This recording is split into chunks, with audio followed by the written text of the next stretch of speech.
Hadirin hadirat yang sangat kita kasihi juga semua wanita dan juga lelaki yang mendukung agenda memperkukuhkan, memperkasakan, mengarus perdanakan agenda wanita. Jangan tepuk kuat sangat untuk lelaki, tepuk lagi kuat untuk perempuan. Semuanya yang sudi berhadir, kita hadir dalam Dewan. YB Fadlina Siddiq telah usahakan dengan seluruh tim wanita. YB Goh juga membantu. Dan saya fikir selain daripada yang berhormat, yang paling penting adalah wanita-wanita yang sudi menghadirkan diri daripada seluruh negeri, seluruh negara, seluruh Malaysia yang kita kasihi. Terima kasih ya. Tidak terhingga semuanya. Assalamualaikum warahmatullahi wabarakatuh. Salam perjuangan. Salam juga dalam bulan September ini, salam Hari Malaysia. Salam agenda kita demi wanita.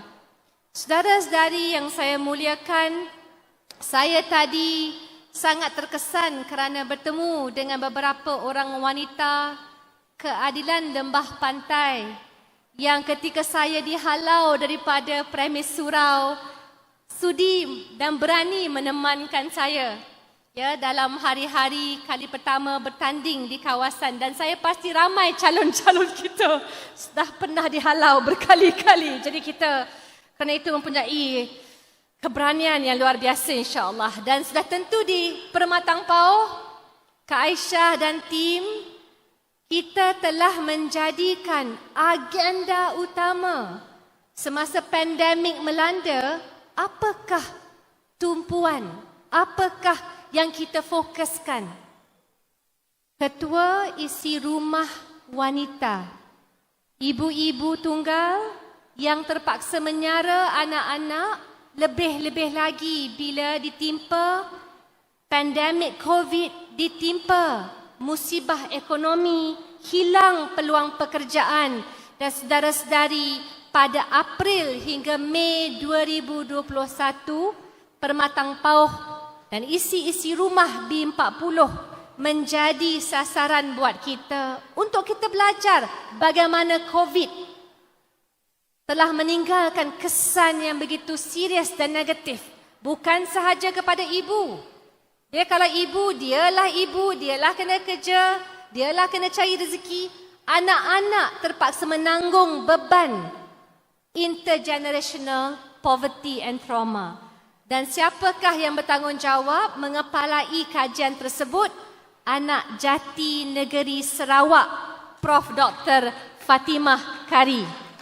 Ya, anak Jati. Jadi saudara-saudari, saya nak tekankan pada hari ini sebenarnya lahir daripada usaha untuk kita mengetengahkan, membawa kembali kepentingan fokus kepada wanita. Ya, dari segi undang-undang, kita mahu wujudkan kesedaran tanpa undang-undang yang mencukupi, tanpa pegawai sosial yang memadai. Tak mungkin kita dapat bangkit dan mempertahankan golongan yang rentan dan memerlukan. Tapi saya rasa yang lebih penting adalah pergi sahaja ke semua klinik-klinik kesihatan. Kita sedang menghadapi krisis sosioekonomi. Krisis yang melibatkan wanita. Krisis yang memperlihatkan sumbang mahram. Ya, ibu-ibu yang tidak berbapa. Mereka terpaksa mengharungi bebanan anak-anak gadis. Dan semua ini haruslah menjadi agenda kita bersama kerana kayu ukur kejayaan kita dalam negara, dalam negeri Pulau Pinang, dalam negeri Selangor bukan semata-mata berapa kerusi parlimen, berapa kerusi DUN, berapa kerusi ahli majlis kita dapat. Tapi bagaimanakah kualiti, berapa anak-anak yang tercicir daripada sekolah, berapa ibu tunggal yang tidak mampu mendapatkan bantuan oleh negeri dan pusat. Dan berapakah peluang pekerjaan yang bermakna yang mampu kita jana semasa kita sendiri diinsafkan oleh pandemik COVID-19. Saya nampak yang berbahaya adalah kita pergi kembali kepada dunia dan pelaksanaan dan dasar ekonomi dan pentadbiran seolah-olah kita tak hadapi pandemik pun. Tiba-tiba dah naik, ya. Dari segi tekanan ekonomi, OPR untuk kali keempat. Isu SME, isu bantuan-bantuan mikrokredit. Kita tak dibenarkan dibawa ke depan untuk mengubah senario dan cara negara ditadbir. Saudara-saudari, bagi sekolah-sekolah bidang pendidikan, tanggungjawab kita di sini mengukur dan membantu anak-anak yang mengambil keputusan untuk cicir ataupun tidak mahu menyambung pelajaran. Adakah kita nak salahkan mereka? Tidak boleh. Kajian MPI sendiri sebentar lagi Prof Fatimah akan jelaskan. Kalau tak ada handphone pun nak pergi melihat kepada kandungan pembelajaran, bagaimana mereka nak teruskan sekolah dari hari ke hari. Maka dalam segmen ini, pada hari ini sementara kita menyantuni wanita, kita memperjuangkan isu dan agenda wanita, kita memaksakan supaya isu-isu ini diarus perdanakan menjadi agenda utama. Kementerian Wanita bukan kementerian olok-olok, saudara-saudari.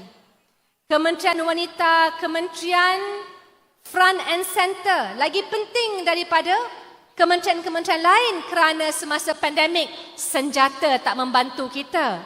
Yang membantu kita adalah keprihatinan dan cara untuk kita membimbing, membantu dan memberikan kebajikan yang sewajibnya.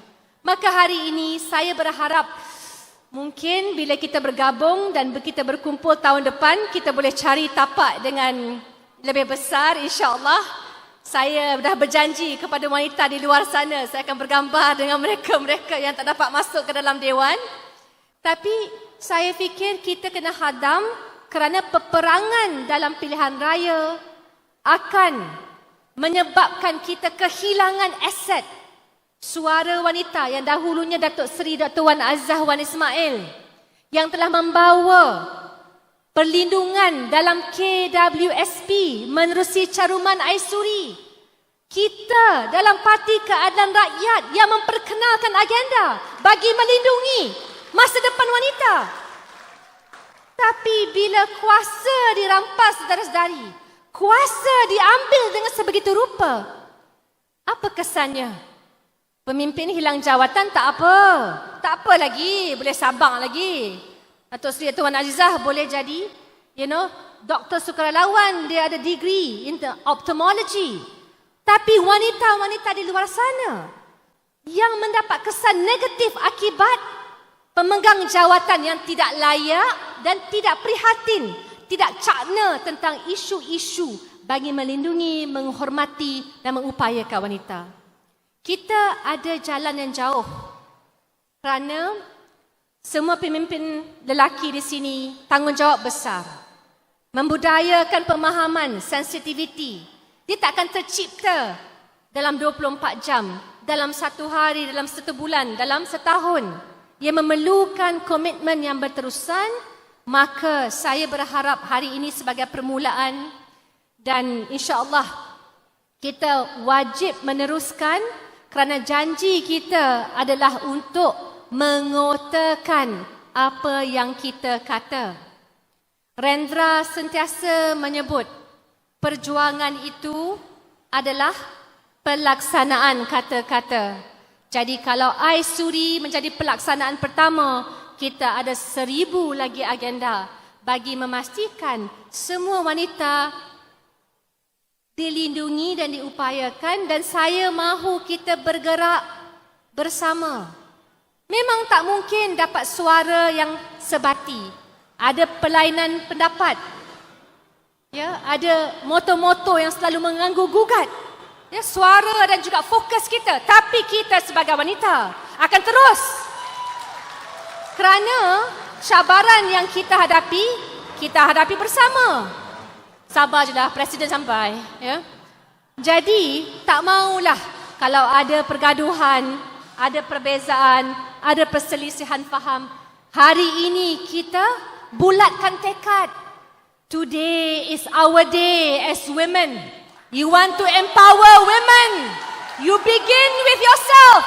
You begin with each other.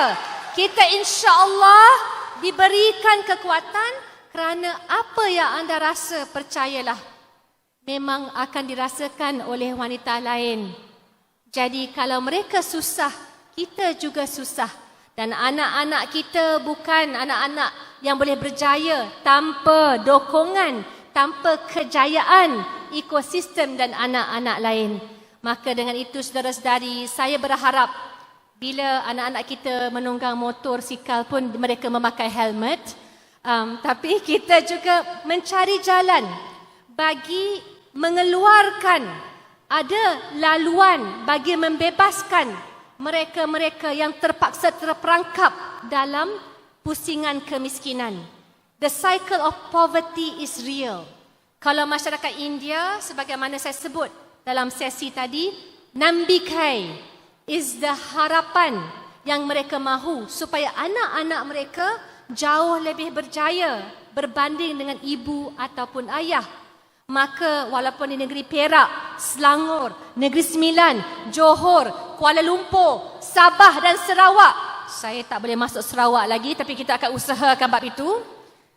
Kita kena pastikan di seluruh Malaysia agenda ini berkumandang. Maka permulaannya hari ini di Batu Kawan tidak boleh terhenti hanya pada saat ini. Akan berterusan dan kita ambil dapatan daripada para pakar. Kerana mahu tidak mahu, kepakaran itu, pembuktian itu yang mampu melahirkan keputusan dan impak.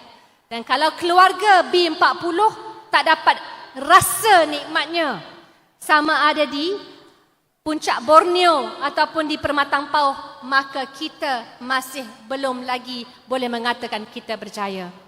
Dengan itu saudara-saudari, sertai saya tepukan gemuruh untuk Datuk Seri Anwar.